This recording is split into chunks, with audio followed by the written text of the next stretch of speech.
What is going on, everybody? Welcome to the Game Informer Show, a weekly podcast covering the video game industry. Join us every Thursday for a discussion of the latest gaming news, reviews, and exclusive reveals alongside Game Informer staff and special guests from around the industry. I'm one of your hosts, back from a 3-week hiatus, Alex Van Aken, and today I'm joined by Marcus Stewart. How are you? I'm doing good. I kept the seat warm from you while you were gone. The hosting seat. The podcast is still intact. I cleaned everything up for you before you got home. Thank you. Thank you. Didn't throw any wild parties, like you said. Yep. You followed my instructions to a T. That's what I do. Except for... What the? I don't know. I was trying to come up with a joke and I couldn't. I'm tired, y'all. I've been traveling for 3 weeks. I was like, was it going to be the gag of like the kid that says he didn't throw a party and his parents are like, good, and then all of a sudden like a closet What happened? Yeah, the vase opens falls up and over. all this stuff falls out and he's shoved in there at the last minute? No. I had a great joke teed up in my brain. I completely forgot it because I'm tired. But it is good to be back. Marcus, thank you for holding down the fort. I did listen to the last episode. I had a really good time listening to it. Y'all were talking about all the Fortnite stuff. I had to tune in. Jesse was on. Kyle, how are you? How you doing? I haven't talked to you. I'm good. I'm also tired, but I feel like I have less of an excuse than you. I mean, weren't you in Thailand? Yeah. Is that where you went? Yeah, I went to Thailand, and I got back last week, like Wednesday night, but I'm still like waking up at like 4 o'clock in the morning. I don't know why. That's a long flight, so I mean. Oh yeah, I know. You know, it was far. brutal. We found out it was the longest single flight you can take out of Minneapolis because we went to Korea and then to Thailand. Yeah. So that was did you go? So you went west then, right? Yes. Yeah, I went across west. the Pacific. Okay. Yeah, it was a good time in the plane. I don't know. That wasn't the fun part of the trip. Kyle goes west. Michael, special guest Michael Higham. Hi. How are you? I'm chilling. Thank you for having me. What to do, baby? It's nice to. I talk to Alex every day. I know, so... literally daily. I should have done a better intro. I'm sorry. I was like, "What's up, man?" Well, yeah, it's like that. Gaming journalist Michael Higham of Fanbyte and GameSpot fame. Yeah, thank you. Currently a free agent. Yes. How are you, Michael Higham? I'm chilling. I'm good. Thank you for that intro to let people know that I am the hottest free agent on the block. I listen to Dodgers. Yo, if y'all got 700 million, I could be your publicist or something. Like, let's go. There you go. Yeah. Listen, I'm the Shohei Ohtani of games media. So you said it. Up your boy. Ooh, yeah, you said He's got a Disney Plus special now, so yours is coming too, I guess. Oh, dang. Get the Disney bucks. Let's go. Hey, dude. I don't care how corrupt that money is. Today we're gonna be talking about Final Fantasy VII Rebirth. We're gonna be talking a bit about the finals and then all of our personal top 10s. So it's gonna be a good episode. Fun topics. Shall we dive in, y'all, into Final Fantasy VII? Ooh. Yeah. Why are we talking about Final Fantasy VII Rebirth, Alex? Well, Kyle, it's our Why? latest game. It's our latest cover story on Game Informer. And it's got, the iconic Sephiroth and the flames on the cover, clouds on the reverse cover, or the backside rather. And it's a rad cover. The cover story is even better. Me and Brian Shea, who's too busy to be here today, flew out to Tokyo day after Thanksgiving. No, a couple days after Thanksgiving, on my birthday. I was on a flight on my birthday. Yeah. Do they do birthday celebrations on planes, like restaurants, like, because they have all your information? Do they know, like, they actually put it on 32C has a birthday, let's sing in front of them? The pilots actually put it all on autopilot and come out and do a song. They should do it like Stewart, just surrounding you in the hallway. That sounds awful. I'm good. I know, dude. I'm already I'm a big guy. I'm already trying to not get hit when they just yell at you 2 seconds before they clip you with the cart. People trying to sleep on a plane. They'd have to sing It's like there's going to be multiple people whose birthday is on any given flight, so they have to like like interrupt every. So like, it was an international flight. I mean, So everything they say, they have to repeat in the other languages that are represented on the flight. When I was a restaurant server and we had multiple birthdays, and we would just go on a train from table to table and just sing. So I just assumed you would just do the same thing. Oh, did y'all have a whimsical birthday song like happy birthday? Da, da, da, Yeah, well, I worked at Outback, and it was that melody. Oh, but yeah. it was Aussie. It was like Bonza birthday Outback something. I don't know. You don't remember it? You don't have it like right off the dome? I usually tried to avoid it whenever people were like, "Hey, I need singers." I pretended you to didn't have like singers doing do. that? Nobody That's likes not a doing fun it. event. I thought Nobody likes doing it. I thought I was doing servers a favor by having them sing happy birthday to me. You're telling me that No, was they're- an annoying thing? Yeah, fun fact, they're all secretly seething as they do it. Oh no. That doesn't sound like a very fun fact. But yeah, flew to Japan with Shay for we went out to Square Enix and talked to a lot of people. Hamaguchi-san, Nomura,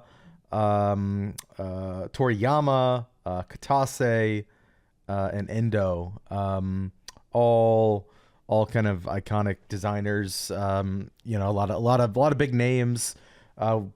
It was a really cool moment sitting in the room, interviewing. It was in one interview. It was Nomura, Toriyama, and Hamaguchi, who's the game director. And it was like, wow, I better ask some good questions. And I think we did. We got a lot into. We dove deep into the philosophy behind this trilogy, and Nomura had a lot of interesting things to say about the topic of death. Very poignant. He was. I have heard you don't know what you're getting into sometimes when you can interview that man. He's just he's such a force. It's a wild card. Yeah, and for whatever reason he chose to bless us with some knowledge that day, and it was About death? Man. He was. He knows stuff, huh? Yeah. Did he like grab your shoulder and be like, "Listen, son. Yeah. One of these days, you're gonna get old like me." Yeah. He was like Barbie. He's like, "You guys ever think about death?" Yeah. And Rebirth. Yeah, exactly. But yeah, we also saw some exclusive a new area in the game. So there's Junon, which a lot of people in the preview events, and we had like a new gameplay today showing it off. So to the east of that is what they are calling the Crow's Nest, and it was where a lot of side content happened. And so we kind of got a walkthrough of that and looked at some side quests that were more monster, very combat focused, and we got to look at Katshi's like combat, and there's like a new we're calling it the Fat Moogle. It's just called a Moogle, but the Fat Moogle that you can control, and there's a lot of different party members in this game, obviously, but like we got to look at a few of them, a couple that people have already seen in action, but it was a lot of fun. I am not a JRPG guy, but I'm our only video person on staff, as people know. So I go on these trips, and I'm not the the expert on these, right? But I came away really excited about Rebirth. I think number one, it looks gorgeous, and I do want to comment on. I saw some questions in the Twitch chat today during our reveal. People were asking about if certain areas are in the game. Somebody asked if Fort Condor is in the game. It is in the game.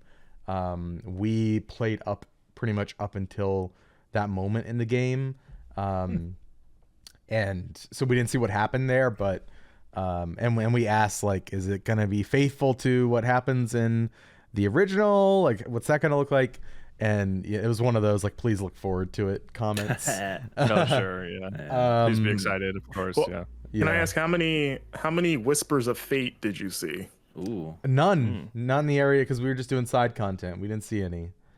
I think Marcus means like in the studio. Is that right? Oh, Is in that the what you're studio, on? Yeah, a lot of people wearing hoods and all over the place. Yeah, a lot of just whispers. swirling all over you as you're playing the demo. Yeah, there was like 5 around the security guard.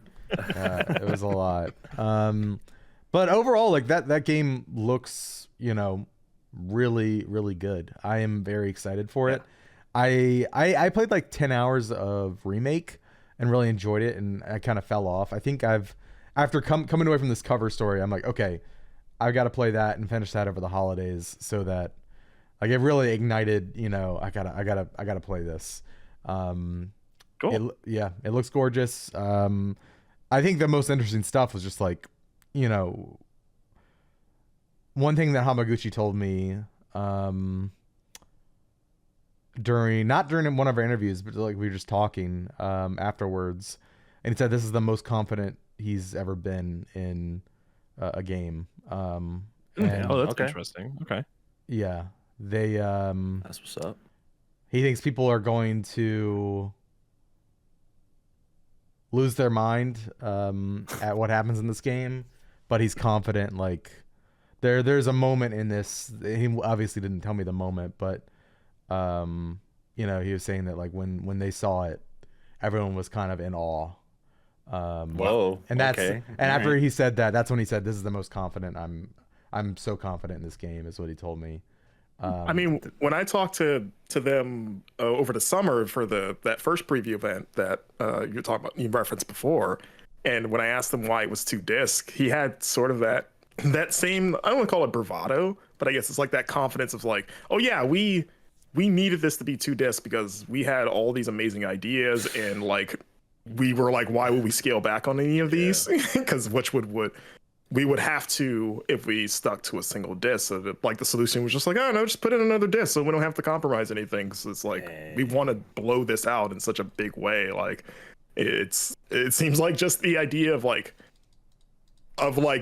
doing things smaller, or even maybe editing in a certain way.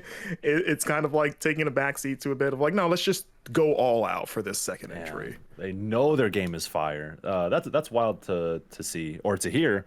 I mean, based off of Remake, I feel like there's been a lot of time between now and Remake. To think that Remake was 4 years ago, or is going to be 4 years ago when Rebirth comes out, and a lot of those systems are already in place. So it feels like they spent a lot of time on actually like building out the 7 world in a way that they see fit, and so that's exciting to hear.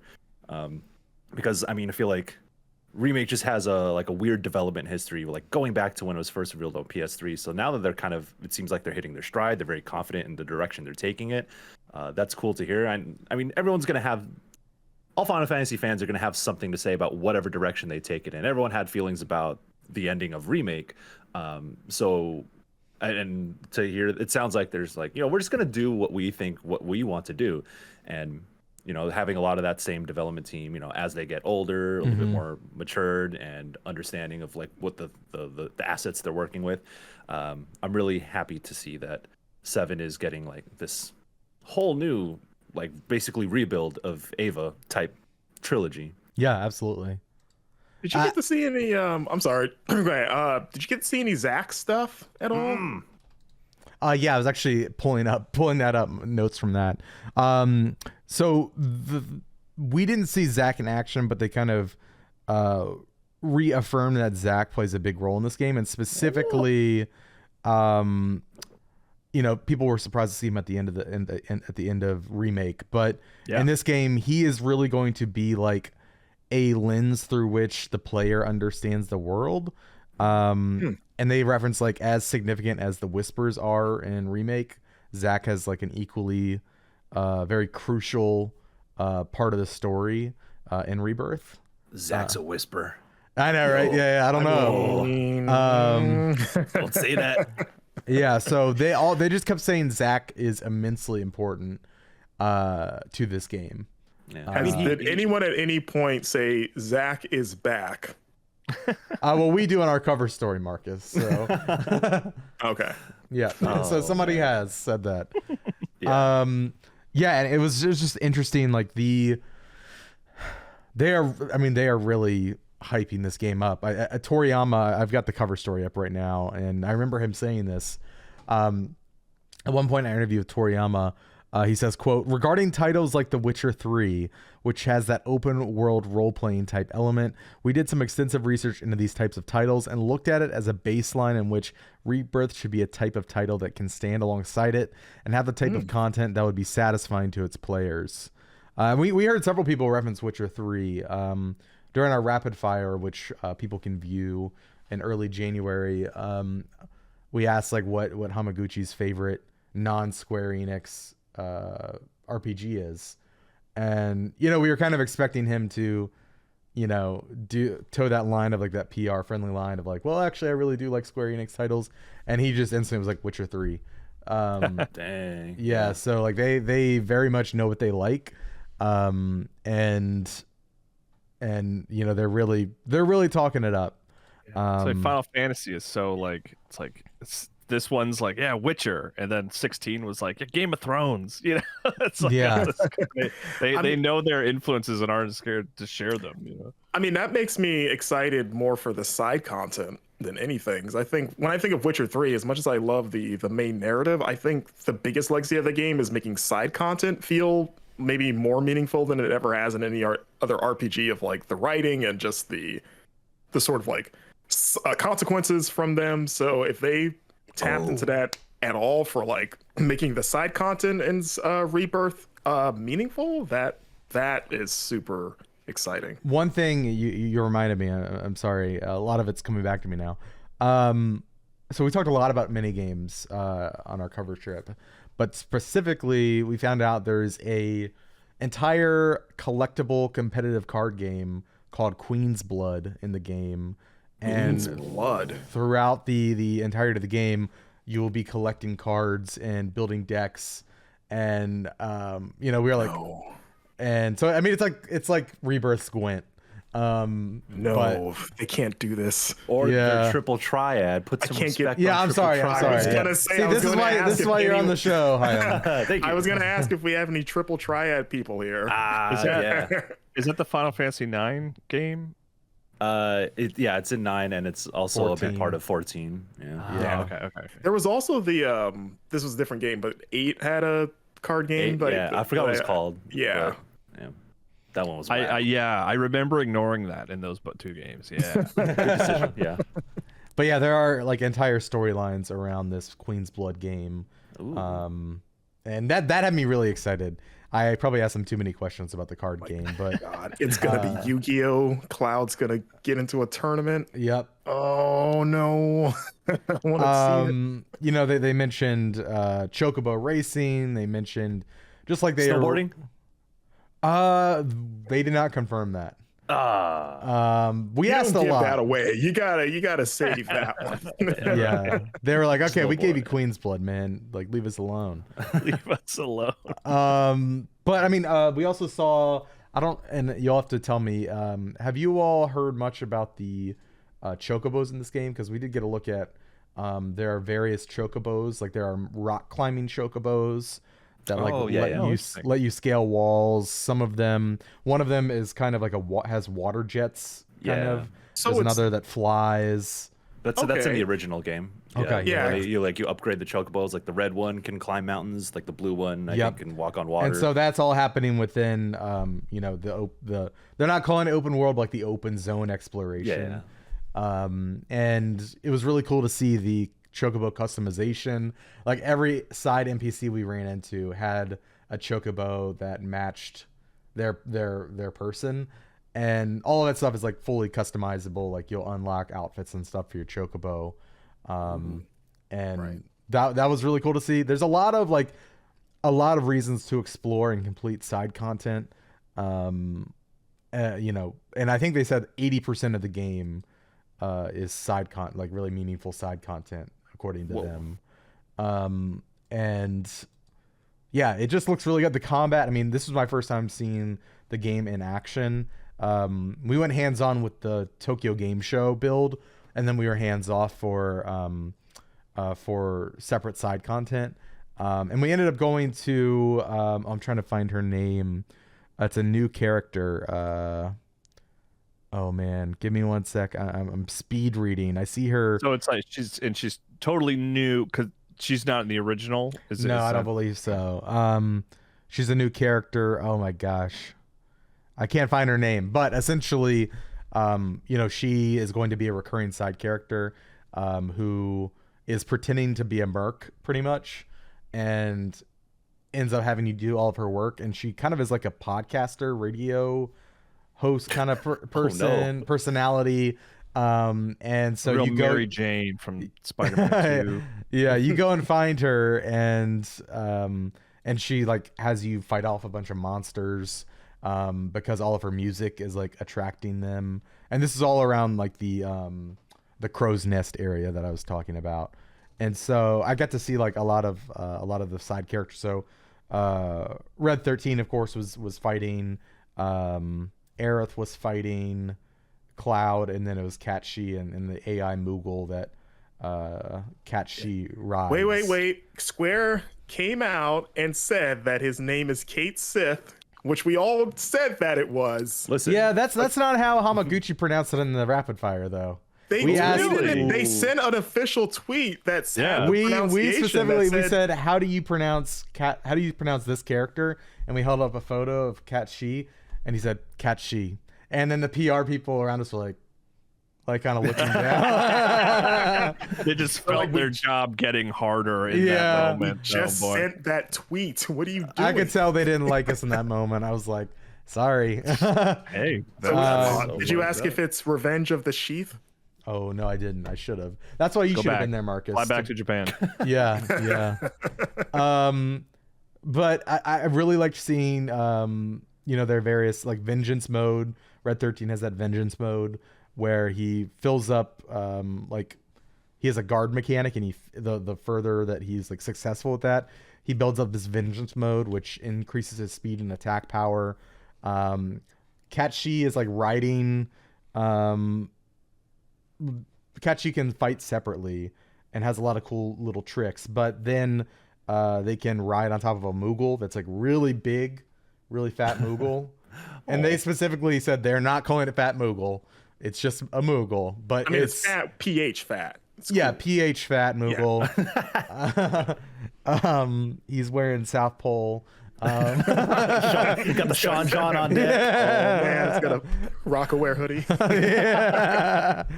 And the Moogle has like a mine attack where they can like spread bombs across the battlefield. Seeing that in combat in action, that's when I was like, yeah, I really have to play this game. It looks so sick. Cool. But yeah, I'm trying to think if there's anything else. The world looks beautiful. I do think like I would like to see them continue to improve like how the character like navigates the geometry. Sometimes it can look a little, rough in terms of like a little jagged, but I think with time I don't think it's a huge deal. It's just like a minor gripe, but overall I was really impressed. They, like I said, they are all super confident in what they're making. I do recommend people go and read the cover story that gets into a lot of details from an expert on the game. So be sure to go. The digital issue is now live. So GameInformer.com/magazine. If you have a digital subscription, you can go ahead and read there. There are also instructions on where to get a digital subscription there. Of course, you can go to GameStop.com/GameInformer. Scroll down past our recent reviews. You will see all of our print magazines that are available for purchase. In about the next week or so, this Final Fantasy VII Rebirth issue will be hitting mailboxes and also hitting GameStop.com/GameInformer, as well as GameStop stores. So you'll be able to walk in and buy one for $6.99. But yeah, it is. Yeah, I'm glad you call it out, Alex, because it is one in particular. Like the moment before we saw the art, when we committed to putting Rebirth on the cover, I was like, this is one I think people will want to have the paper version. Yeah. I'm pretty sure it's going to set off every fire alarm at every GameStop once they arrive. Hey, that's not our problem. I'm excited. I can't wait for February. I think it's gonna be good. Well, cool. Let's get into I guess I can keep talking. I've been playing the finals. Let me take a swig of water real quick. Yeah, from Final Fantasy to the finals. To the finals. Yeah, just Yeah. love it. This is Diversify your game titles, Alex. Play something. well, this one I think I am an Play expert Final in. Fight or something. I do consider myself a finals expert. I'm reviewing the game right now. I don't have a score on it, but I'm currently sitting at maybe an 8.5 or a 9. Oh, wow, okay. I really, really like it. I think it's a really strong game. It's, so people who don't know what it is, it's a first-person multiplayer shooter, competitive, that takes place in a game show. And just before you stop listening, let me tell you what's cool about it. So it's like 4 teams of 3 in the main mode. You're all competing in this game show, and you get spawned in, and the entire map is destructible. And like, man, you thought like Battlefield did good levolution. They have really taken it up a notch. And like, I was talking to the senior environment artist during an interview that's you can go watch on the YouTube channel now. And they were saying every building is constructed in a way like they have to have supporting beams, they have to have foundations, they have to make it a structurally sound building, so that when you destroy a part of the building, the physics react naturally. So they did like really study architecture and all that. And so the levels are all scattered across real world locations. So Las Vegas is in it, Seoul is in it, Monaco is my favorite. I was just there. Map. Oh yeah. My favorite map is Monaco. And I do need to do more research on one thing. I think I've noticed that there are multiple versions. I know there are multiple versions of each map, but one thing I realized is I thought previously they were randomized, but I think it's like Monaco in 2014, Monaco in 2032, and like the map and the set dressing changes to reflect like the time period. Whoa, it's cool, but they have F1 races in the background in Monaco. No, they don't. They do have jets flying over, I guess. I don't know. It's all It's like known the for. same thing. Oh, it's a country. Monaco's a country. Damn, I forgot about that. Yeah. But the traversal in the game is really cool. All the characters are broken into 3 classes. There's the heavy class. He can break through buildings. Like he has like this. He's just a beefy dude, right? He can literally run through walls and like tear buildings down. And that's like his mobility. He's not really vertical all that much. He also has a giant sledgehammer you can swing and hit people with, or you can again tear more stuff down. Like Teardown. Yeah, exactly. The game Teardown. Yes. There's the medium class who kind of fills a varying roles. They can have a healing beam if they want. They can throw down jump pads. They can, revive teammates. They have a very wide array of abilities. They can place down zip lines for the team. And again, like you could zip line up to a place, turn around, since everything's destructible, you can destroy the zip line, and then the people behind you can't use it. And then there's the third class, the light class. They can they have a grappling hook that's really fun. They can also go invisible if they want to, or throw like temporary invisibility down for their teammates. And like parts of the level, like the light people, they're very small and short. They can fit into like vents to escape the combat, whereas heavies can't fit in. So like they could, if they have their special up, they could destroy the vent that they could chase after them, but they'd have to like break through the wall and stuff. But everyone has a primary gun. They range from like iron sight rifles. There's no gun customization. Like you pick one that you like and that's it. Aside from like cosmetic stuff, but some are more inventive. Like there's pretty much the prey glue gun is in this. The heavies have that, and so you can destroy a building around you so that pretty much nobody can get up to you if you destroy the floors around like the the cash out that you're defending, but then you can make like a glue wall for yourself and trap yourself in.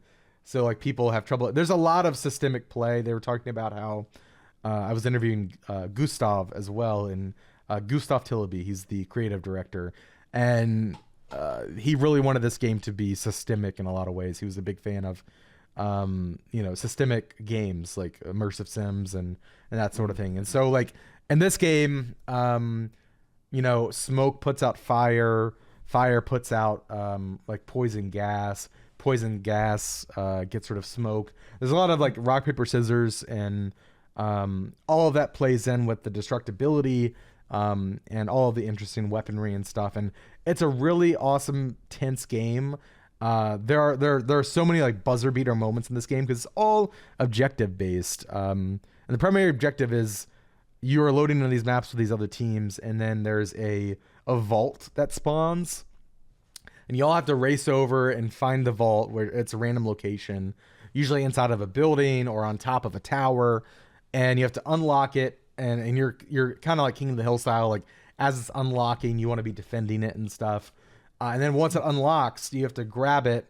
And when you're holding it, it's kind of like a Halo objective, right? Like you can't shoot and stuff while you're holding the objective, right?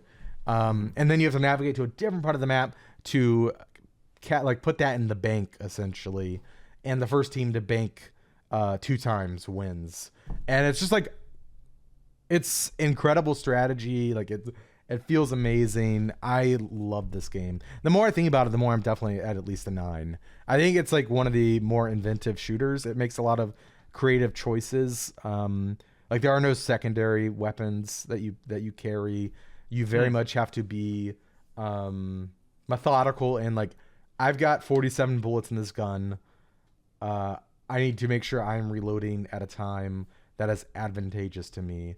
Otherwise, I'm going to be stuck in my reload animation, or I'll need to pull out my RPG or my dome shield or whatever. But like, you can't just like run and gun. Like it does take a lot of strategy. There's a lot of moments where it's like, okay, they're defending the top building, and like they've really got it locked down with C4 and mines. Let's go to the adjacent building and blow through the wall, and try to get in that way, a way that maybe they weren't expecting. And that destructibility, that environmental destructibility, really lends itself to these really creative strategies, to the point where like at one point in time, like there were these floating platforms on the map that you have to take zip lines up to, and this team was just like holding it down up there, and they were on the objective. And instead of continually trying to go up the zip lines and trying to fight them up there, we literally blew up the floor and we dropped the objective down 2 stories, and then it fell all the way like 6 stories to the ground. And suddenly we were all fighting like just out in the open, and all this rubble from the giant pillar that we had, torched. And there's like so many moments like that where it's like, man, we could probably do this in a more creative way. It's a lot of fun. I really enjoy it. Yeah. I mean, no, go ahead, Michael. Like that's dope to hear, because like I played Battlefield for so long, and when Battlefield started doing destructibility as not necessarily a gimmick, but as a core core piece of that game, where they can flex their physics engine and add something that was like genuinely different from other large scale shooters, it got to a point where it did become a gimmick, and like the destructibility didn't necessarily, other than opening new paths within the map or just changing the dynamic of sight lines and things like that. That's the extent to which destructibility affected the multiplayer dynamic in those games. That's how I feel. So it's cool to hear that this game is like not just using that as like, hey, we're former DICE devs who built a living off of creating these games that have large scale destruction, but putting that in the game in a way that is strategic and tactical. Because like I think a lot about Siege and how it uses like how you manipulate the map and how that map evolves throughout a round, but on like a much more like Counter-Strike scale. So with the finals, it sounds like, maybe there's like elements that you might see from Apex Legends, but it's not just that. There are things you might see from Siege, but it's not just that. There are former Battlefield devs, but it's not just that. So it just sounds like they're throwing in a lot of systems for not for the sake of being different, but actually creating a new dynamic that you just haven't seen in shooters. Absolutely. Yeah, that's a great way to look at it. I think, there is a version of this game that does, if they had done a few things differently, it could have felt gimmicky. But the fact that the objectives most of the time are in motion, and are physical objects, that means that they are also affected by all of the effects happening. So like last night I was playing with Leo Vader and Jesse Vitelli, and we had locked down, it was like at the last minute, we were about to die, we had locked down the objective, this was going to win it for us, and we were just being converged on by so many teams, and we were definitely going to lose it. And we had knocked down the objective box. Think of like a small solo ATM. That's kind of like what you're cashing it into. Jesse threw a jump pad on the ground, and I, at this point, I think low gravity. No, it wasn't low. There's also weird modifiers that happen. Like it can turn low gravity. Meteor showers can come down and destroy buildings or you. I think this was just like a regular mode though, so no, there weren't any current modifiers. But yeah, all these enemies were converging on us. Jesse threw a jump pad down next to the ATM, but it's too heavy for like a normal person to lift or move. But I shot a rocket to the side of it and ended up bouncing it onto the jump pad, and we shot the objective across the map to where people can no longer interact with it because they didn't have enough time, and we won the game. And stuff like that is just like, this game rule. When they say like systemic, they aren't just like, that's not just like a back of the box, It really does feel emergent in many ways. And like, there are so many player stories, personal stories that I've had playing the game. It's like, man, this crazy thing happened where like, yeah, we shot the floor out of like this floating platform, or bouncing the objective, which I had never previously moved. I didn't even know I could do that. It was just like let's try it, and it worked. It just ends up being a very playful, competitive game. I mean, that's super exciting because it reminds me of the reasons I love like Breath of the Wild and Tears of the Kingdom. The world is built to sort of accommodate any dumb idea that you have, as long as it makes like sense within the rules of that world. Of like you said, like, oh, if I try this logically, this would work, right? And the game's like, yes, it does. And to see that applied to a multiplayer shooter, which I'm not a big multiplayer competitive guy anyway. Like, it really takes something unique to make me want to stick around longer than maybe a match or two. So like, the more you've talked about it, the more I'm like, man, I want to play this. Yeah, I'm thinking, especially because it's free to play too. Like we talked offline of like, yeah, I'm gonna hit you up probably. Yeah, this week. absolutely. Like, yeah, let me show me the ropes. I want to see this. I know Alex told me you want to play with me, and I know this is you got me. No, you're the convert. Last night I was playing the heavy, who doesn't. I have no recovery if I fall off the map. And so I accidentally fell off the map thinking, because I don't know all the maps that well yet. So I was thinking there was a platform under me, but I was like pretty much hurt, like plummeting to my death. At the last moment, I was like, oh, I have a goo grenade. And I pulled out a goo grenade and threw it against the skyscraper that I was falling alongside, and ended up saving myself by creating this goo platform. And then I was able to make more goo platforms to like get back to the map, and I didn't die. Stuff like that. It's just like, it's so fun.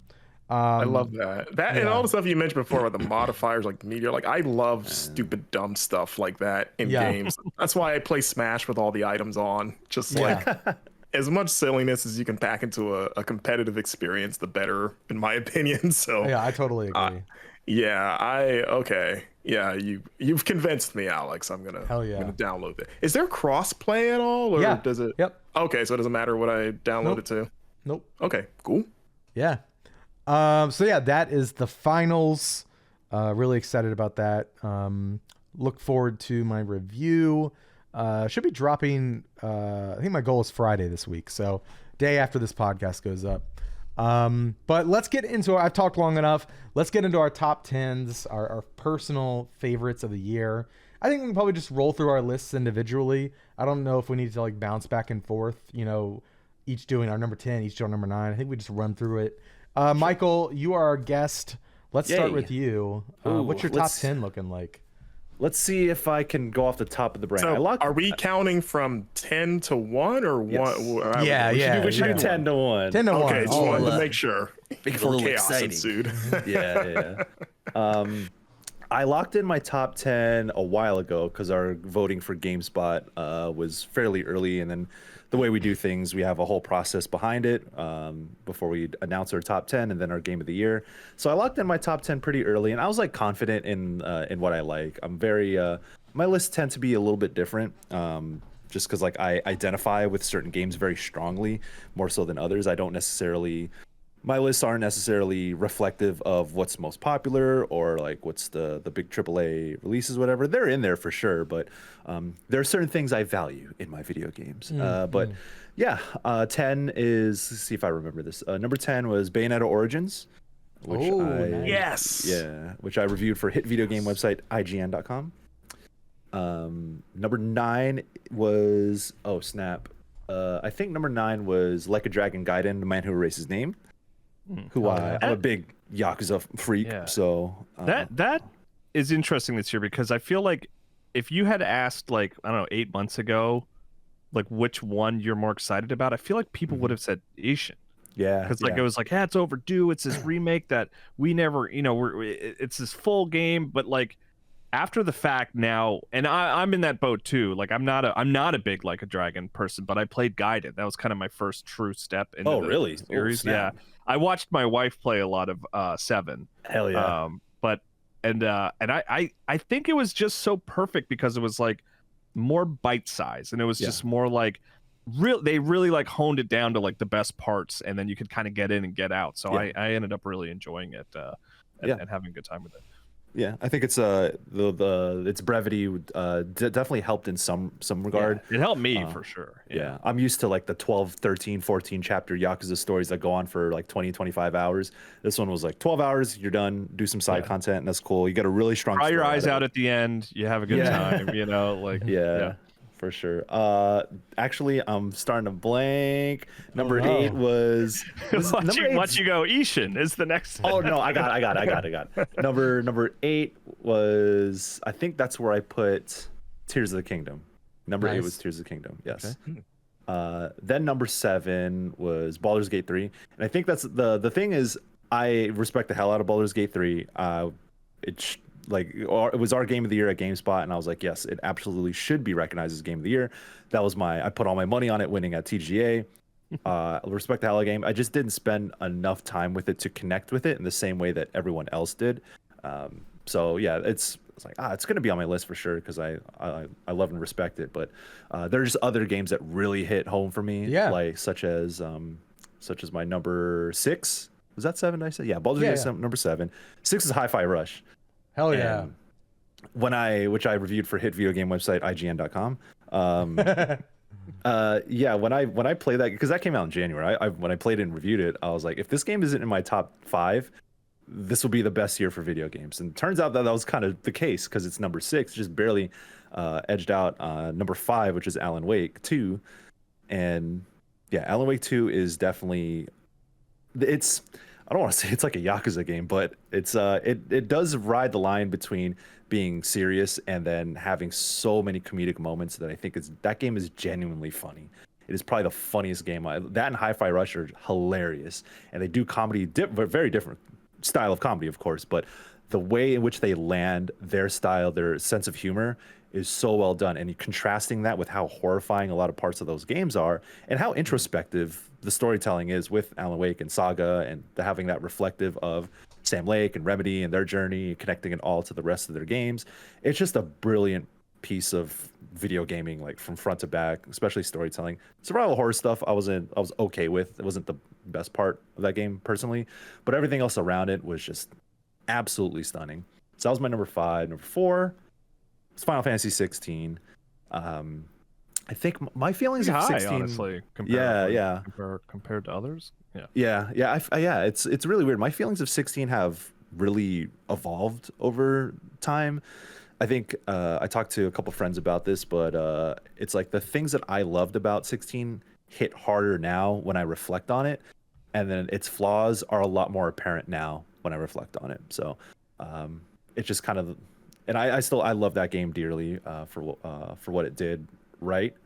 And yeah, 16 was a really big deal, which I reviewed for hit video game website GameSpot.com. And then number 3 though is A Space for the Unbound, which is I missed this one. I really want to play it. Yeah, same. Y'all gotta play that game. That's Don't point at me. I played and finished it. Let's go. Hey, Kyle's a real one. You know what I'm saying? Hold on. Don't congratulate me yet. It's not on my top 10. I did like that game quite a bit. It's quite good. Oh man, yeah. Space for the Unbound. Yeah, you got no, buddy. It's it's important to me because of like how it tackles like family dynamics and family trauma, and how you deal with it as a young kid. Listen, these divorce games are hitting hard, but also it is the quintessential Southeast Asian game. It takes place in Indonesia. So much Indonesian culture is embedded in that game. Indonesian developers, and it reminds me a lot of the Philippines. And we're next to each other, of course, in Southeast Asia. But when it comes to the environment, the language, the customs, the culture, the people, just being in that town that it takes place in reminds me of rural Philippines. And whenever I see like Indonesian, like the language, it looks like Tagalog, which is the most common language in the Philippines. And I feel like I should understand these words, but I don't, because it's like Spanish and Portuguese. They're so similar, but you don't quite understand. But I connected with that game like so much. Space for the Unbound is definitely, I will never forget that game for sure. But number 2 was Cyberpunk Phantom Liberty. Wow. Oh yeah. Yeah. Which I reviewed for the video game website. 2. Wow. Yeah, but number 2, that surprised me. I love Phantom Liberty so much. 10 out of 10 on GameSpot, hit video game website. I gave it a 10, and I was surprised that I came away with that. But you don't give those out very often. No, we don't. We gave a lot this year. I was like, there's quite a few this year. There's quite a few this year. I was talking about you personally. Yeah, there's a difference between the single reviewer and the outlet, obviously. Yeah. Yeah, as the second 10 I gave, that and Persona 5 Royal were the 10s that I gave out. But I don't give them out lightly. But I think Phantom Liberty is an important game because not just for like the redemption arc of CD Projekt Red. I think that exists outside of the content of Phantom Liberty, of course. So that's like not really part of what makes Phantom Liberty interesting to me. But it is the quintessential representation of the cyberpunk genre when it comes to politics, how it affects people on the ground level, poverty, power dynamics, it being a spy thriller, being a very personal story, and how you navigate relationships through such a dark world, and the different endings it does, and how the two routes towards the end like contrast with each other is so smart. I can't believe they did what they did with the ending of that game. And top of the new ending that you get for the main game, it is just a brilliant representation of the cyberpunk genre, and it's so powerful in what it doesn't say outright. So that's what it makes it a much more powerful text to dissect. And I think Phantom Liberty is just such a brilliantly designed game and brilliant story that was told. Number 1, Octopath Traveler 2, one of the greatest games of all time. What can I say? I talk about this game all the time. All time. Wow. One of the greatest games of all time. I'm seriously considering Octopath Traveler 2 breaking into my top 10 of all time. Wow. I'm a JRPG sicko. I grew up with Tell these us more games, about that, because a lot of Game Informer staff missed this one. Yeah, I started, and we're aware that we missed it. Yeah. We were busy playing Sea of Stars, I think is what happened. I respect Sea of Stars for sure. Octopath Traveler 2, because like you see the HD 2D and it kind of evokes that nostalgia, and what it does with that graphic style is also amazing with the lighting and the way the camera pans during certain abilities, whatever. So it's a very flashy game too, and it evokes that nostalgia, like I said. But there's everything else around it rivals the best of this kind of RPG, like contemporary RPGs, when it comes to like the battle system and all the different tools that you get and how you break and exploit enemy weaknesses, the job system, the unique abilities that each of the 8 characters have that tie into their personality and who they are, where they come from. So there's so much more mixing and matching with the abilities and how you manipulate your turn order. And okay, this character is coming up next, so I'm gonna tee them up. But I know that in the next turn, the enemy's gonna hit, and I think if they hit this person, I can protect that. There's like that RPG, that tactical, cerebral level of RPG like strategy that comes along with these kinds of games. It is, I say, it is the best turn-based combat system ever. It is, and I don't say that like. I've playing turn-based RPGs my entire life. This is the one where I was genuinely on the edge of my seat, excited, just like racking my brain. Oh, like, my God, I have one turn to make this, and that happen. And then watching all those pieces fall like dominoes and defeating a boss while I'm under-leveled, like that happened so many times. And it is brilliantly designed combat system. But on top of that, it addressed like the biggest weaknesses of the first game, which a story that fell flat and characters that I didn't really connect with. Square Enix basically said, let's go back to the drawing board and let's just redo this whole, like, the idea of these characters. And there's a stronger sense of togetherness within the party, but I think there's like the theme of like capitalism and poverty is the core theme that binds all the characters together. And it's like it's not the most nuanced style of story that covers this theme, but it's smart and it knows what it needs to say and it says it very plainly. And it ties that into the battles you fight, and it's different representations of that. So you have like a merchant who starts off as like this tried and true capitalist, and then through his story arc realizes like actually capitalism is bad, and I'm going to fight it like in RPG form. And it's just a really well told arc. It really emotional, like characters you just like love and you identify with, and when you hear their theme songs come in, just like, oh, that's my guy. But yeah, and it's represented through like a feudal Japanese, like Japan, old feudal Japan section of the continent, whatever.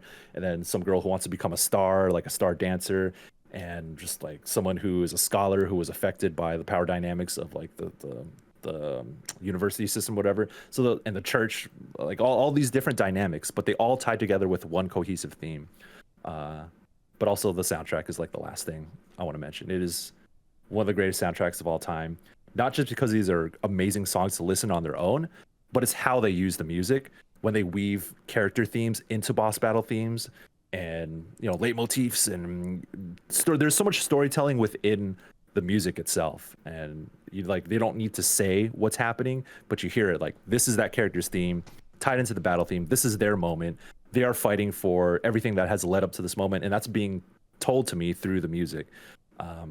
And it's just a wide genre of music, like Celtic folk music, Japanese folk music, heavy metal, like your typical orchestras tied into heavy metal, and just this, I don't know. It's I gotta look up this. I'm sorry. I mean, I'm very early in the game. Like I started playing as the what's her name, Thorne, the like assassin thief girl, and I'm like, even just a couple of hours into her story, I'm like, I like this character. I like this story that they're telling. I want to see more of this. And again, that was one that just slipped through the cracks when it came out. And like, but even catching up in it, I didn't really play a ton of the first game. Like I wanted to like it more than I did. But like this one, it's, I guess because of the reasons you cited, like it's clicking quicker. Like I think the combat, even in its like early stages so far, it's like, okay, yeah, I like the strategy here. I like how fast paced it is, and like I'm still like learning the nuances of it. But like it's good for an RPG, especially turn-based RPG, to immediately grab you with its combat, because you're going to be doing it thousands of times over the course of dozens of hours. So man, to be on board with it early, you're like, okay, it's only going to get better from here. Like, oh, okay, that's exciting. Yeah, you got to use that 2x speed up too. That too, that's also great. Yeah. What are you guys playing on? Like, am I safe to play on Switch? Is that a I'm problem? on Switch. Yeah? I play on Switch. Yeah. I think I bought the PS4 or 5 version, like, for my wife, because she's like a big RPG player, but neither of us ended up touching it. So I need to. I think it's time. I've got Sea of Stars and Mario, and I've played enough Star Ocean. I mean, I've played so many RPGs this year, but I think I'm still in the mood. I think I could maybe I could give it a shot over the break. Yeah, good year for classic style RPGs, it turns out. Yeah. Sorry, I'm writing notes down for this episode. Okay. We're tackling so many things. Yeah. Yeah. You want to? I don't know if you want to point. You want to have you probably want to take a talking break. I would imagine. I do. Yeah. And me or Marcus, you want to? Yeah, Kyle, you're talking. How about you take it away? What's your top 10? Oh, I was trying to drop it off on Marcus. Oh, okay, Marcus, you're up then, dude. I can do it. I actually, I don't need to spend. I don't know. Maybe I don't know if I need to spend a ton of time on mine necessarily, because I do have a lot of like, just games that everybody liked this year. You know, my number 10 was Jusant, which really surprised me because it came late at a time when I think me, especially all of us, were like trying to play a million things. Yeah. And we were all like caught up in a bunch of other games, and like Jusant was that perfect example of a game that's like, that looks cool, but I don't know if I'm gonna find time for that.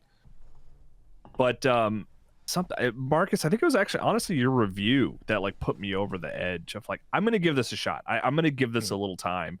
And it was a game that isn't super long, so once I started, it was pretty smooth sailing, and I finished it. And it's this really just beautiful, ultimately kind of moving, unique game. You know, there's not much like it. Even I know there's a lot of comparisons to Journey that have been made. There's a lot of video games where you climb things, but Jusant does feel different mechanically in a way that is consistently engaging throughout. Though I didn't really like climbing the bugs. I will knock it a bit for that. I didn't find that. I like the bugs. Very fun. I don't know. I just found them you have to wait on them sometimes, which I was no, what I would do is jump right and grab onto the next set. Yeah, Alex is a go-getter. Yeah, maybe I was doing it wrong. My number 9 is Cocoon, which I love. I know it's like there's former members of Playdead. I love Playdead stuff. Of all the puzzle games I played this year, which is like Humanity, Talos Principle, Cocoon, Planet of Lana, like Cocoon was the one that at Viewfinder I would put in that pile too. Cocoon was the one that I was just the most engrossed with and enjoyed. Like the puzzles were the right amount of challenge for me, and I like the ambiguity and strangeness of it so much. I like games where you kind of don't even really know what happened. Like I really kind of appreciate those kind of narratives in games. Cocoon is a particularly good one for that.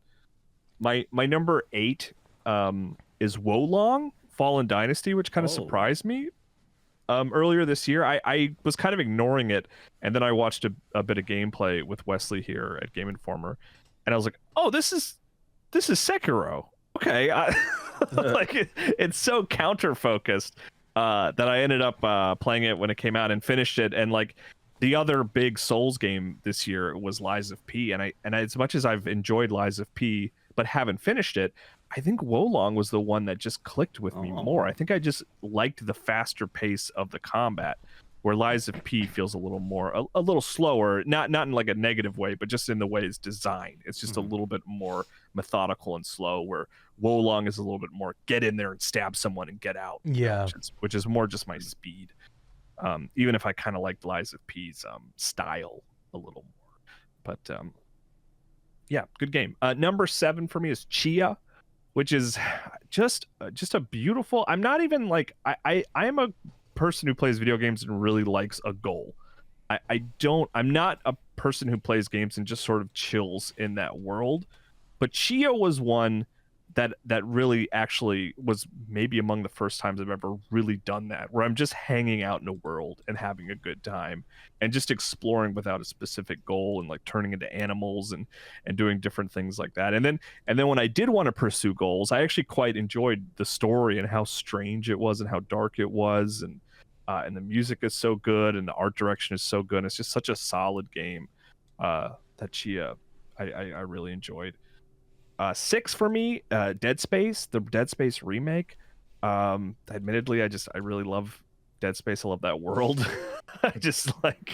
I love a dark science fiction story about a weird religion that is causing a lot of problems, and that's what Dead Space is. And the opportunity to revisit that was a lot of fun. I mean, I said at the time, and I stand by it, I do think it is like maybe the best looking video game, primarily because the whole game takes place inside this very industrial metal setting, and video games are just particularly good at rendering that style. So like the fact that Isaac is basically covered in armor and metal, and you're inside this like scary metal contraption. It just looks so damn good. That game looks so good. Dead Space, very good. I'm very curious if they'll keep going and they'll remake 2, because 2 is my favorite. But yeah, I really don't know if it was a hit or not. I feel like Resident Evil 4 kind of. I thought it sold pretty well. Yeah, unless I'm making things up. I don't know. Maybe I'm wrong, but number 5 for me, Pikmin 4. I've always enjoyed Pikmin. I'm sort of like a passive fan of Pikmin, but 4 was just this like fixed all the problems that I've ever had with Pikmin in a funny way. Like using Ochi to control your Pikmin just like changed the whole game in a way that I really appreciate. And just like the structure of like how you could end up kind of spending more time in levels by going underground and stuff like that is just a very smooth experience that I really enjoyed. Number 4, Spider-Man 2. It's just a really good game, you guys. I don't know. It just plays really well, and it's Spider-Man, and it's like it's paced so perfectly that it's like you just start playing and it's like you can't really stop until you've done everything you want to do. I really enjoyed that game. And then number 3 for me, Sea of Stars, which I just kind of earlier went through my list of RPGs that I played this year. Mario RPG is kind of my number 11. I think. Shout out Mario RPG. But like of all the RPGs that I dabbled with this year, Sea of Stars was like pretty handily my favorite. Like I love Sea of Stars soundtrack, combat. Like it's funny, I can almost say the same things Michael was saying about Octopath, but sort of put them on Sea of Stars. Like it just clicked with me more. I love a timed button pressing combat. It's a game that I played and reviewed and loved, and then went and 100% completed through no professional obligation, just because I didn't want that game to end. And I mean, it's very rewarding to 100% that game. If you are playing Sea of Stars and you like it a lot, as I did, I highly recommend you go and do everything that the game asks you to do. It's absolutely worth it. I really adore that game. Number 2, Resident Evil 4 Remake. It's just so good, man. Resident Evil 4 is such a good game, and the remake is so good. They nailed it. It's like it's so good. It's like about it the same way with the same things like I said about Spider-Man. It's like the pace is just so perfect that it's like you start and you do not want to stop, and then more than likely you probably New Game Plus it because it's just so buttery smooth to just be shooting the Ganados and making your way through that game. And my number 1 is Tears of the Kingdom. Just somehow they managed to insert a revelation into what was already like one of the best games ever made. Like it benefits from taking place in the same world somehow. And Ultra Hand is just incredible. Mechanics like that only come along once like a decade or something like that. Of just Ascend even is like playing games after Tears of the Kingdom. I just makes me miss Tears of the Kingdom because I just want those things that I've gotten so accustomed to exist in other games. And then just as the longtime Zelda fan, I love how that game concludes. It's just like one of the best endings of any Zelda game. It's just so good. Tears of the Kingdom game, my game of the year for sure. Awesome. That's a good list, Kyle. Thank you. I like it. I like some of your indie picks as well. It reminds me, like as you all have been talking, I take notes and I'm like, oh, I need to add this to my Steam wish list and all that kind of stuff. Marcus, what is your top 10 looking like? Oh boy, this might have been the hardest top 10 I've had to put together since I've been a Game Informer. This will be like my 4th GOTY discussion, and just because of how strong this year has been, and there's so many even now when I look at it, I'm like, oh, I'd probably take this off maybe and change this around, but I'm gonna commit to what I wrote. And number 10 is Street Fighter 6. Yes. I'm a big Street Fighter guy, but I didn't play 5 at all just because of how badly it launched, and it was a huge bummer because I grew up playing Street Fighter 2 and I adored Street Fighter 4. I had a whole thing with Street Fighter 4 sort of life cycle with me and my friends. And 6, from the preview events that I got to play the game multiple times to the launch, every time it was like, yes, yes, this is what I've wanted and then some. Like the new characters are so much fun to use. It looks fantastic. I love the sort of the graffiti art direction that they went with. Probably more so than any other art direction they've done, honestly. It's just so much fun to look at.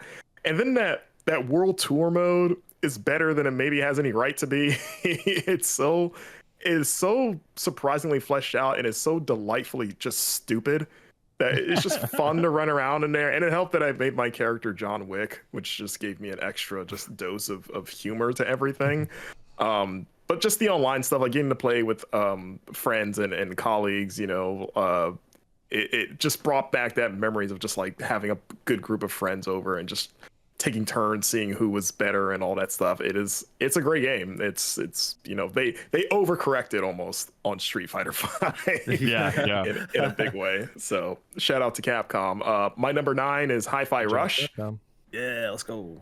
Love Hi-Fi Rush. It felt like playing a really good Saturday morning cartoon. Like it's you can't like not smile at that game. Like it just looks so nice. Like probably like that and Dragon Ball Fighters are like the two that go head to head. Like, is this the best cell shading I've ever seen in a video game? Or like it just doesn't.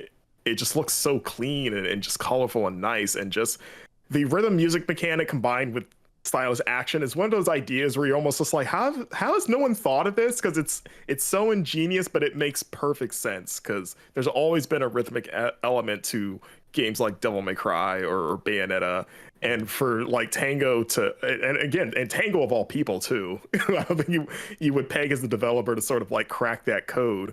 But they did, and it's just, as much as I would love another Evil Within, I'm so glad that they did this first instead. It was, and in a way, looking back, it was sort of it definitely set the tone for what the rest of the year would look like in terms of just like quality and like pleasant surprises. Number 8 is Sea of Stars.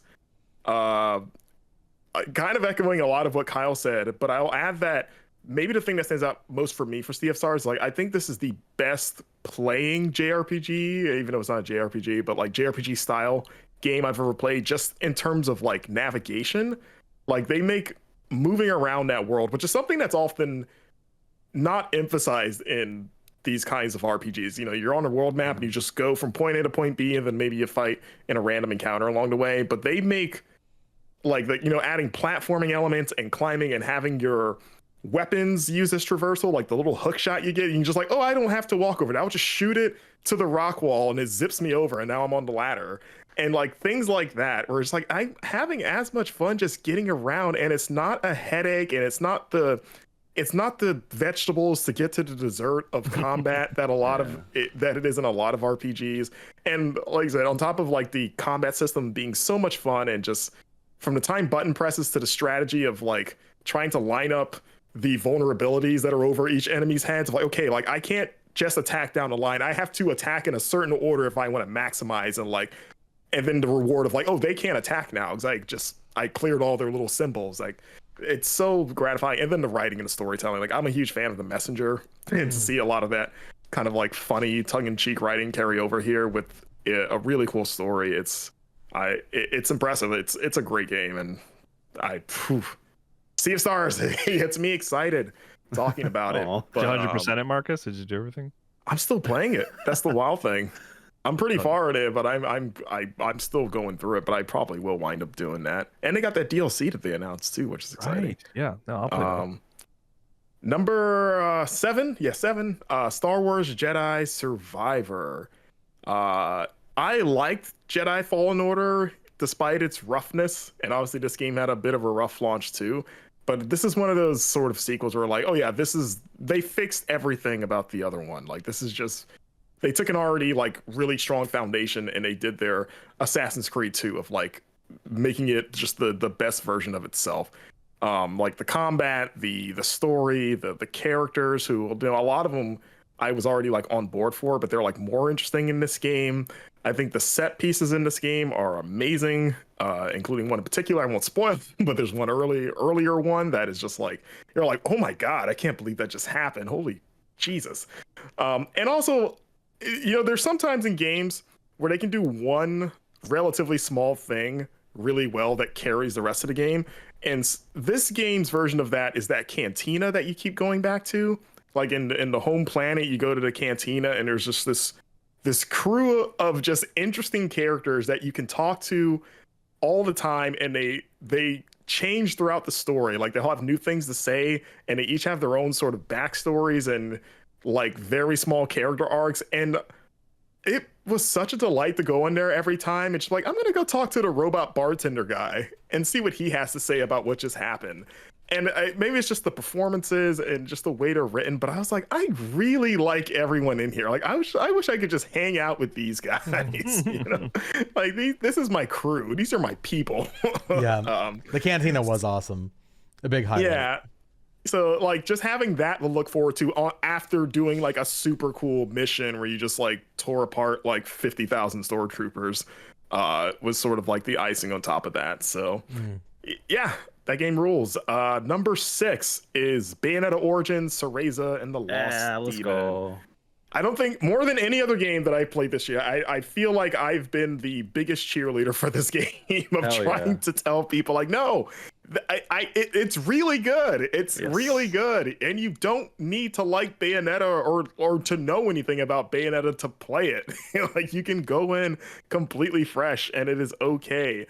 Yeah, I went into this not with the skepticism that a lot of Bayonetta fans. It was just more like curiosity of like, wow, Bayonetta 3 wasn't even that long ago, and they just turned out this completely looking thing. Like, okay, maybe this will be a fun little diversion, and it is so much more than that. Like, it is a surprisingly dense game with maybe my favorite story of the series, which I know isn't. That bar's not high. I don't think Bayonetta, well, depending on who you talk to, I don't think the story is like the priority of the Bayonetta games as much as people want to complain about 3's story. It didn't bother me as much because it's like, I don't really come to the games for the narrative. But this one, I was like telling it as sort of like a Winnie the Pooh style story, but still having some of like that maturity of the main series, but in a more like endearing way. Like that mix really stuck with me, and it also helps that the story is coherent.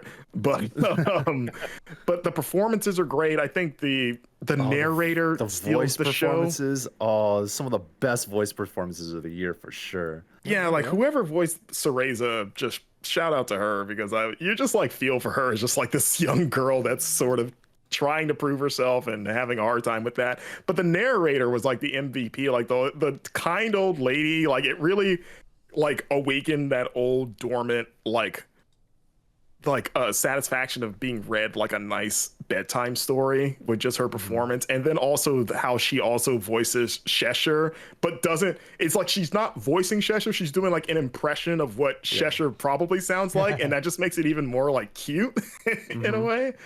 And also the combat being like, it's not as combat focused as the Bayonetta games, but because you're controlling both characters, Cheshire and Cereza, simultaneously, but the stakes kind of brother or tale of two sons style. Yeah. And the combat system revolves around that in a way that could have easily become like a giant mess. And they found a way to make it not only functional, but like fun in a way that the main games, I mean, the main games are fun, but they found like their own spin on that. And it made the combat encounters like something I look forward to, as opposed to like, 'cause I like my main thing was like, I just like exploring these worlds and solving these environmental puzzles and getting more of the story. But like, oh my God, they nailed the combat, which shouldn't be a surprise because it's platinum, that's their thing. But I just didn't think they would care enough about that in this game. Yeah. So yeah, Bayonetta Origins, man, people check it out. I feel like it's a game that's getting slept on this year still. So yeah, I'm just saying you shouldn't. And again, don't have to be a Bayonetta fan to play it. Yeah, wake up, everybody. Number 5 is Jusant, a game that I reviewed.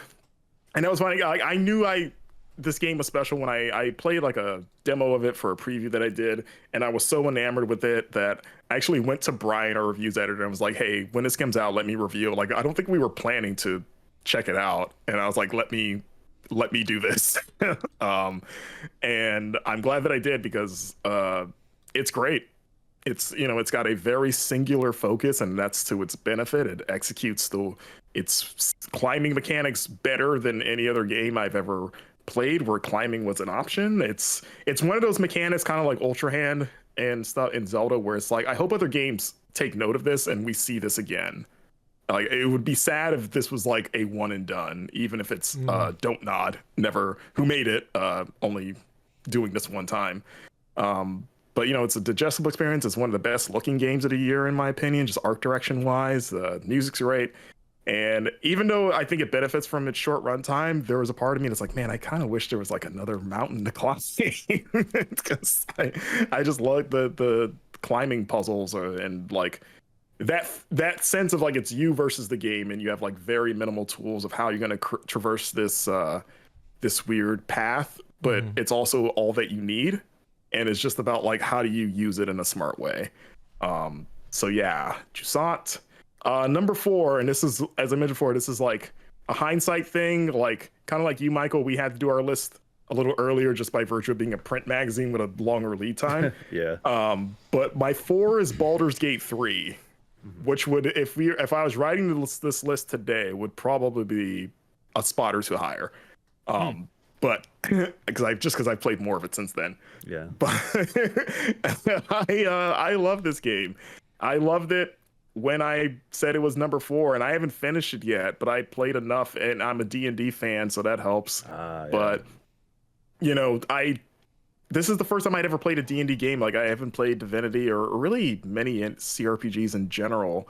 But I just need to see how they, you know, if they've done what everyone had claimed they'd done of like capturing that essence of D&D, and I'm continually finding that they have. Like, I'm so enamored with like my party and how to make them as good as possible. I love just walking around and just seeing what might happen. Like, I don't even like to fast travel very much unless I have to, because it's like I'm afraid I'm gonna miss something. Yeah. I think I've fast traveled twice in 45 hours. Yeah, even if something's like super far away, it's like, it's fine, I'll walk there. I don't mind. Yeah. You know, it's like I might find just a weird, even if it's like a chest that I missed, it'll be worth it.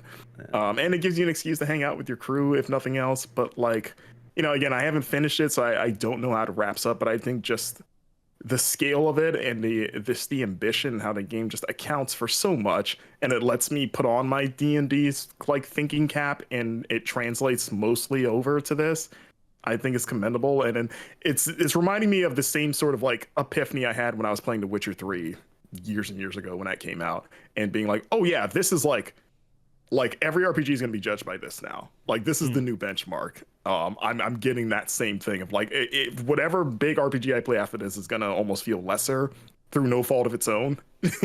You know, it's just that it's like, man, I don't even know how other games can be expected to do this, which I know was a whole kerfuffle and discourse around that. But yeah, I love this game. It's great. Shout out to Larian.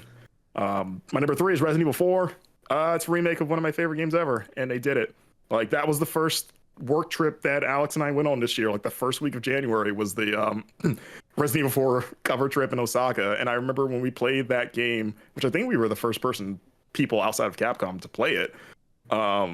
And I just remember wanting to kick everyone. A couple of the chapters for sure. Yeah. And I just remember wanting to kick everyone out of the room so that we could keep going because it was so good. And I was like, man, I hope the rest of the game is as good as what we're playing, because holy crap, I don't want to stop. And it is. They've done a thing where like it doesn't feel like a remake of that game. It literally feels like a Mandela effect, where Resident Evil 4 actually came out in 2023 and not 2005. Like, wow, that's how modernized it feels, but still keeping true to the original spirit of what that game was. It's honestly like, it's probably the best remake ever, and that's coming from a studio that has done amazing remakes. Like, I think the Resident Evil 2 remake is one of the best remakes ever. But I think But I think the proposition of remaking 2 is an easier one than 4, because 2 just hasn't aged as well as 4 has. So like, that's like, oh yeah, that's not a hard thing to make play better. But like, you can go play OG 4 now and still have like a good time. I played it again before we took the cover trip, and I was like, yeah, this is still fun. But yeah, to take something that was like damn near perfect and somehow make it more perfect. Perfecter, yeah. Yeah, it's like, how do you do that? And they did it. So great job, Capcom. Number 2, Spider-Man 2. I'm a Spider-Man sicko. He's my favorite superhero. Oh. Love Peter and Miles. And Yeah, even though this is probably like in terms of narrative, it's the weakest of the 3 games, it's still really good. It's like it's weak because those first 2 narratives were super strong, and that's one of them has to be last, basically. Yeah. But I love the turns that they take with those characters. I mean, it's worthy of commendation for making Harry Osborn like maybe the most likable he's ever been in any adaptation ever.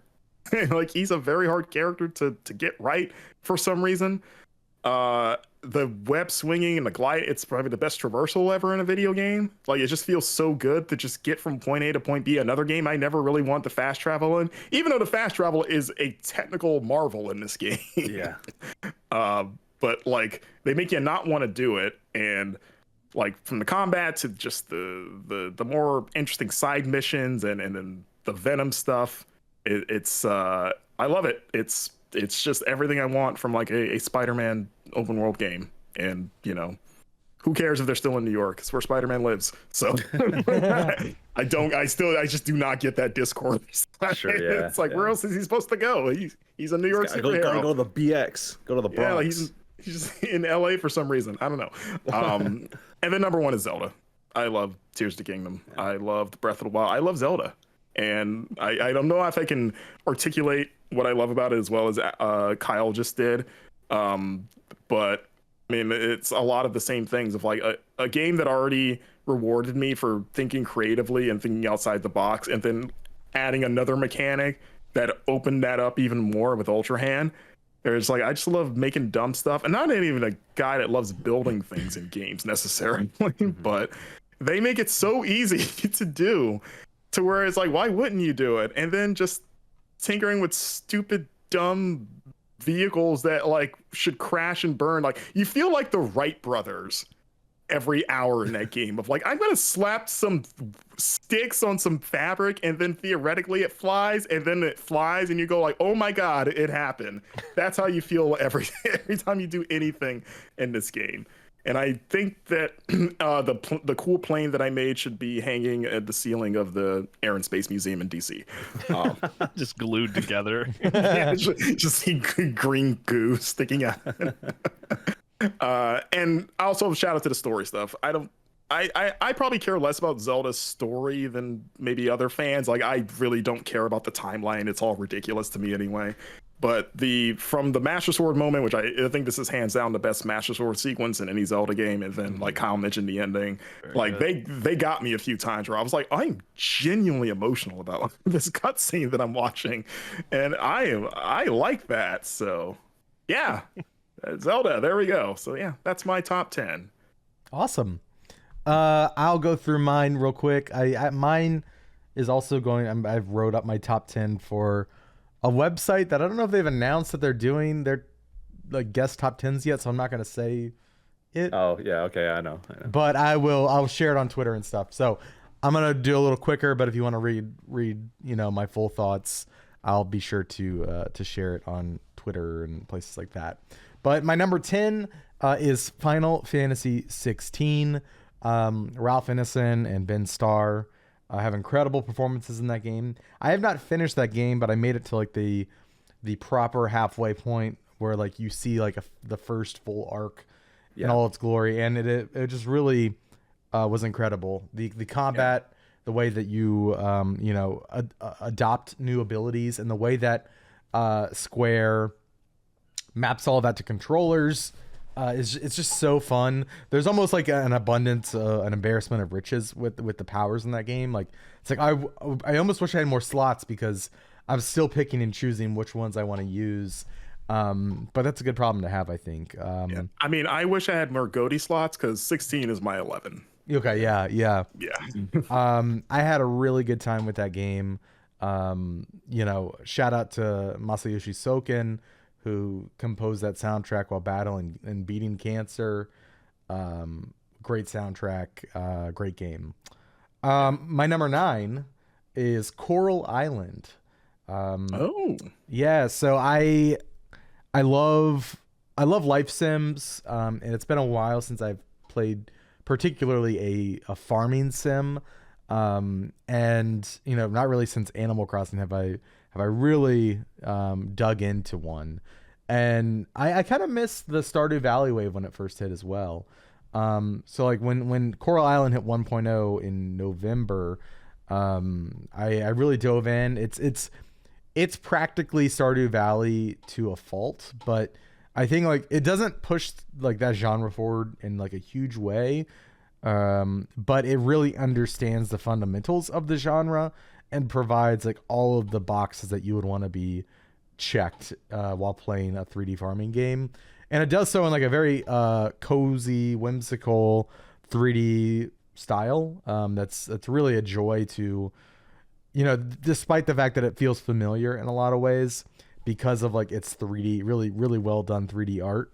It feels new in that way. And like, okay, yeah, I'm harvesting blueberries, but I want to see like what they look like. And I want to see, what the cattle models are going to look like. And like, it's just is such a fun game at like slowly building up your farm. Okay, do I want to spend my day working on getting my chicken coop ready to go so I can finally go and buy them? Or do I want to go and clean up trash at the bottom of the ocean so I can work on my quest progress with that and get some other rewards? And all of this is kind of tied into this larger loop of raising the rank of the island, its tourism rank, because it's kind of like diminished in the wake of like pollution and corporate greed. And there's a lot of it's pretty ham-fisted at times, but I do enjoy its themes, and it's just a really fun game. I really like it. Coral Island. Yeah. By the way, a lot of farm life sim games this year. Yeah, and I bounced off the other ones I played. Like this was the one that grabbed me. Okay. I don't know. I think it's just like really polished, and Nice. really understands what it is. My number 8 is Fortnite. I love Fortnite to death. It was a banner year for the game, not the employees who were, Epic laid off 800 employees. I do want to call that out. Back in October. And a lot of those developers put in a lot of work to make the game great this year. We had Chapter 4 kicked off at the tail end of last year in December 2022. And that introduced the augment system, which is kind of like a mid-match perk system that really made the game evolve, and was a lot of fun, honestly. And like just the meta throughout that Chapter 4 was really great. We had like the battering ram, the shockwave hammer. We had a lot of good collaborations that people really enjoyed in like My Hero and JJK. The map was a really great map as well, with like some of my favorite POIs ever in Fortnite. And then of course, like we got Fortnite OG back in early November, which brought the game back to its version back in season 1 or chapter 1, season 5. And they saw record-breaking success, right? That was a lot of fun. And then we jumped into the new chapter 5, which is when they introduced Lego Fortnite and Rocket Racing and Fortnite Festival. And the game's just like continually evolving. It's been a strong year for it. So I probably played Fortnite more than any other game this year. And if it had come out this year, it would be my number 1 probably, but it didn't. So it's way down the list. It's at number 8, even though I play it like every day. My number 7 is the finals. I don't think I need to get into why I like the finals. Perhaps if it had come out earlier, it would be higher. But I played a lot of the closed tests and stuff for this game throughout the year. But I was kind of hesitant putting it higher because it just came out. It's got a long road ahead, I imagine. And we'll save. We didn't consider it for any of our group game of the year awards or anything this year. So, if it has a strong year, maybe we'll be talking about it next year as well. But really like the finals. That's my number 7. My number 6 is Jusant. Excellent climbing mechanics. Really great game. Really managed to have a poignant narrative despite the characters not speaking words. It's just like shout out to the animation team, the composers, just everybody who went into making that game great. I loved it. My number 5 is a game I haven't finished, but a game that I really love thus far. Alan Wake 2. I really like Saga as a protagonist, and just the way that she is, that everyman. It served as a great introduction for somebody who didn't play the first game. I kind of like Saga was this lens through which I viewed, or so far at least in the narrative, I viewed the happenings of Bright Falls, right? Yeah, Bright Falls. Yeah, it's just like from the jump, what a way to open a game. Super unsettling murder mystery. I've really enjoyed it. I do like the survival horror elements thus far. I'm 3 or 4 chapters in. So I got a lot of ways to go, but really like it. I'm just scared to finish it because I've heard it gets very scary, and the first arc was scary enough for me. But I'm gonna keep working through it. My number 4 is a game my coworkers probably want me to shut up about, but it's Friends vs. Friends. It's a genre bender FPS. It's my favorite indie game of the year. It combines head-to-head action with a card deck builder system, and you get all sorts of awesome card synergies. I think I've talked about it quite a bit on this show this year, but I was gonna play Jeff Keighley's Wrap It Up music. I know, right? Yeah. Is that the one you played that with? You was Jesse. playing that with Jesse, Yeah. on Discord, yeah. Yeah. I love that game. I think it's rad, and it inspires me to make games. Yeah. It's one of those games where it's like, man, this is just so creative. It's not for everybody, but it is so confident in what it is. It makes me want to get involved and also make games, and which I'm in the process of doing. But like, it really was creatively inspiring to me, and the fact that it's only $10 on Steam, 0 microtransactions, receives regular free updates and premium expansions. Like, there's another expansion dropping in January. Like, they've just continued to support this game. The community is very engaged. I get matches like 2 times quicker than I do in Overwatch. The community is just dialed in on this game, and it's so much fun. I love it to death, and I will continue to play it into next year. My number 3 is a game I didn't think would even be on my list, because I am largely checked out of Star Wars as of late. But Jedi Survivor, I tweeted that when I first played it, I tweeted out like, it challenges my disinterest. That's good. And it has incredible exploration and really, really compelling rewards. I mean, who doesn't want to equip Cal with a mullet? All of our video review is Make him look like a real scumbag. Our entire video review is my footage of scum. Cal, of mullet Cal. And there are so many comments like, how could you do this? And like, when I look at that, that's just Cal to me now. Was it discussed? Was it like, oh, how did you do that? Or how could you do How this? could you do that? Like, why do you have such bad taste? But I think Cal's mullet is awesome. There are so many set pieces in this game. Like, I was trying to think, you were mentioning the set pieces early in the game, Marcus. I was just thinking like, oh, which one was it? Because like, there are countless. Like, every time so this game came out before Breath of the Wild, before a lot of the big games. It's like one of the bigger first games of the year besides RE4. And I remember thinking as I played the game, it's like, oh, this is the best moment of the year in games right here. And then I would play another 5 hours and be like, nope, this is the best moment. And I just continued that trend throughout the entire game. Just like the grand sci-fi backdrops that you are, interacting with these larger than life characters in. Like, I did write about this in my write-up that people can read, but like, it like evokes like these familiar themes of like family and redemption, but it's all set to like these larger than life sci-fi backdrops, right? And it just pulls off space drama so well. I think this joins the ranks of like Mandalorian, and that like, this is one of the best Star Wars experiences out there, and it surpasses what we currently see in the main trilogies and the movies. I think Jedi Survivor is up there with me with Rogue One and Mandalorian as like some of my favorite Star Wars stories.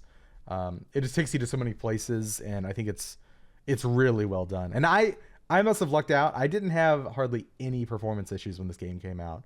I was playing on PC, and maybe I've just got a decent PC that liked playing the game.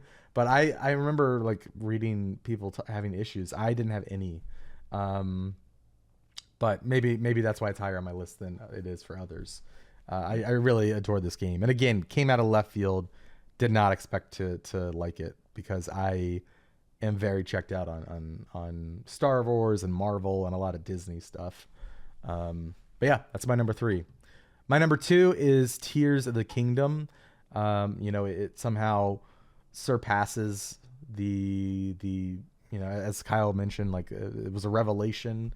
And we all fell in love with a lot of us fell in love with Breath of the Wild in 2017 for the way it like recontextualizes open world games, and to see Tears of the Kingdom recontextualize Breath of the Wild, it's just like, you think of a sequel and like I remember thinking, how could they possibly live up to Breath of the Wild?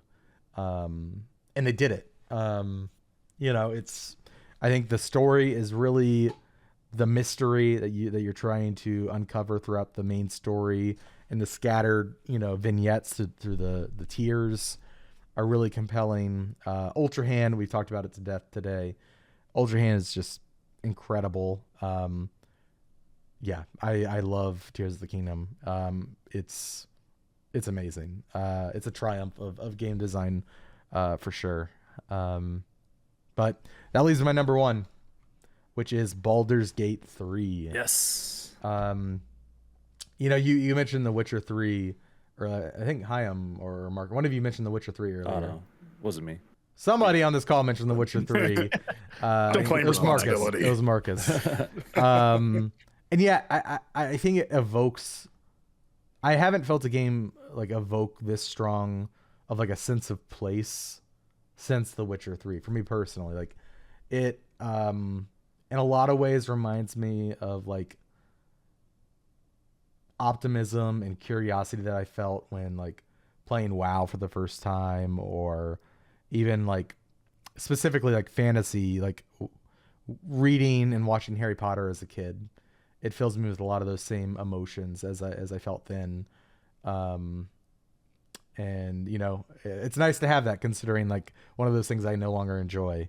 But like it filled me, like with just like curiosity. I think it, in a way, Baldur's Gate 3, because of like how detail rich it is and how populated the world is with interesting characters, and like really characters filled with like subtleties and nuance. It reminds me of almost like I'm playing MMO.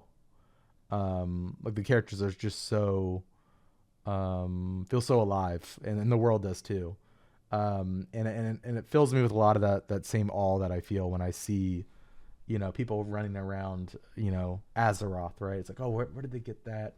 See my friend's screenshots of like, where did you get that piece of armor? Like the artists in this game just popped off. Like some of the best fantasy set dressing ever. And just the loot that you can collect, it's just like, it's incredible. I say in my write-up that I've got coming, like it reminds me like I think I was originally thinking like, it takes me back to this place when video games felt magical, but then I was thinking about it more. I was like, well, it kind of is just like enforcing the fact that video games are still magical, and like there are games that come out that really change the game. Tears of the Kingdom, Breath of the Wild are of course up there, but like Baldur's Gate for me was such a surprise because I typically bounce off of role-playing games. I've got severe ADHD. I can barely make it through a Fortnite match without checking my phone. Like the fact that this game captured me, I think it speaks to like the craft that Larian has, and like they're just so talented. And I love the strategy that the game really facilitates, and like this like the white knuckle encounters, even though it's all turn-based, just like, man, can I pull this off? And like finding ways to exploit like, like could I like this big bad is just like in the middle of a speech, or like, you know, all these people around him. Let me like drop a chandelier on him and just like start this fight like super, in a super like bombastic way. It's just, It reminds me of Hitman in a way. yeah, it does. It's just so good. I'm not done with it. I'm in Act 3. And I'm about 50 hours in. But I've got a long way to go. But it's by and far my game of the year. It's the game throughout the year, besides Fortnite, that I just like want to keep coming back to. There's always something new, and it's work. I love it. I love it. I gotta figure out what kind of Baldur's Gate tattoo I want to get. Whoa, dude, it's like that. It's like that level, yeah. I mean, Yeah, you're I with, thought- Also, I used to like rag on people, and I'm sorry, I apologize, but I used to rag on people in like, you know, in a joking manner, but like for like getting into video game romances, you know, I'm like, all right, come on, man. And then this game got me. Listen, let me tell you about- me. Let me tell you about anime girls. All right, this is the next step, bro. I got you. The fact that like I got teary-eyed several times because like my romantic partner in the game was just like going through some stuff. I chose Shadowheart. She chose me, you know. Just to be clear, Alex, I too have started courting Shadowheart. Yeah. I had a fling with Lizelle. Yeah. Yep. She's And an early then- fling. And then Shadowheart came over and then And just wait. pretty much like Homewrecker just ruined that. So. Yeah. I also like I don't talk about it publicly, but a lot of my friends know like I have a lot of like complicated thoughts about religion after working in that space. And this game offers a lot of really beautiful commentary on what it's like to go through something like that in a way that I haven't seen another game tackle. And just the writers at Larian are just have a way of making these characters so human, and despite it all existing in Dungeons and Dragons. But yeah, it's very good. Love the game to death. And yeah, that's my top 10. This was a very fun segment. I'm glad we did this. Yeah. So this is the part where we make our top 10s fight each other to see whose is the best. Mine's better. We don't have time for that. Mine's better. Mine's bigger. No, yeah, mine's got 12 on it. But yeah, that's our top 10s. Thank you everybody for listening. Higham, tell people where they can find your work. Yeah. You know, I should have asked you at the start of the show. I'm sorry. Oh, it's okay. It's okay. You know where to find me. You can find me and all of my stuff at Michael P. Higham on Twitter, at Hi Michael on Instagram. I am currently, I kind of still work with GameSpot. I freelance with them regularly, but I will be in and around these parts, various websites starting in January, because the season for me is starting right in January with the kind of games that I'm into, with like Persona 3 Reload, like Dragon, Final Fantasy Rebirth, 7 Rebirth, the Grand Blue Fantasy game, Tekken 8. There's so many games that are hitting right at the start of the year. I'll be on top of it, so you know where to find me. Awesome. Be sure to follow the rest of the crew here. Follow Marcus at Marcus Stewart 7 on social media. You can follow Kyle at Kyle M. Hilliard. Yeah, there's actually a question mark at the end. I don't know why. I never No, it's hesitate. fine. I normally am Yeah. locked. That's how you know I'm tired. I couldn't remember your handle. I never started on that. that. And you can follow me at It's Van Aken. Be sure to go, and if you'd like to support Game Informer, pick up a single physical issue over at GameStop.com/Game Informer, $7.99. Get that iconic Sephiroth cover. I thought it was $6.99. It's $7.99. I was wrong. Damn. I'm so sorry. Okay. It's It's $7.99. It's a good price. A good price. Yeah. Supporting physical media. Of course, head over, follow us on Twitch and YouTube. Twitch.tv/Game Informer, YouTube.com/Game Informer. We've got weekly streams on Fridays where we replay games. YouTube, we've got a lot of cool stuff coming up. We got a new replay coming up. Yeah? We announced. Yeah, we're gonna Super do replay? Super replay, yes. The next one's going to be The Legend of Zelda Majora's Mask. Wow, hell yeah. playing through the entirety of it. It's awesome. Yes, for the Majora's first time for me. Yeah, I haven't played yeah. it either. Yeah. Oh, okay. Yeah, watch along. I will. Low key, the best Zelda. Good. That's awesome. I can't wait to see it. Yeah, that'll be on Fridays, 2 p.m. Central, twitch.tv/Game Informer. Watch archives on our second YouTube channel, Game Informer Shows. Go listen to All Things Nintendo, our Nintendo podcast hosted by Ryan Shea that releases every Friday. And shout out to our podcast editor, Matt Storm, aka DJ Stormageddon. Great person. Go listen to their podcasts, Fun and Games, and Reignite, which is the BioWare podcast. That's going to be it for today. Thank you all for listening, for watching. If you did send us a listener question and we didn't answer it, it's because we're saving it for a special episode coming up. We got some topics coming up that they just happen to really align with. So that's going to do it today. We'll see you next Thursday. Bye. Peace.